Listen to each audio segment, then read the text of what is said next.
You read books, eh? I You do. like books? I do. Wonderful. We're going to tend to books now. Our viewers all over the world love books, so I'm going to tend to you and ask you, what 3 books would you recommend to our book-loving audience?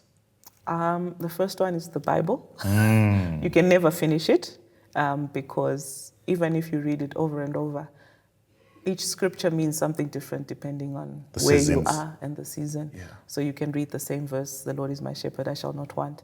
In a season of lack, it means you shall not lack. In a season of plenty, it means God has provided. So that's the first book that I would recommend. I'm a fiction lover. Who influenced your faith? My parents did. My parents are of strong faith. My grandparents were also of strong faith. And I think it's something that we just grew up with. And we also had I had an opportunity to experience it personally. And so I stand very firm on my faith. And are you influencing your kids too with that? Yes. Your kids' names, by the way, are? Rachel and Rebecca. Because they're going to be watching you. And you're going to be in trouble if you don't mention them. If I don't mention my 2 daughters, Rachel and Rebecca. And your husband's name is? My husband's name is Takuzo. Takuzo. Yes. Fantastic. The second book? The second book,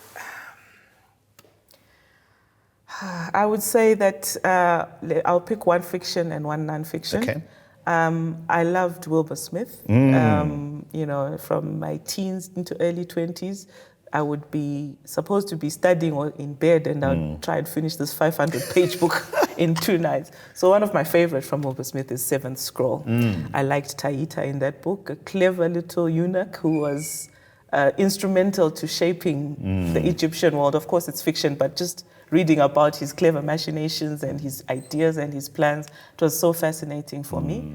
And then the non-fiction, I read Who Moved My Cheese. It's a very small book. Yeah, small yellow in color. Yeah. But, it teaches you that you need to adapt and change to a situation, and you can't always think the same way.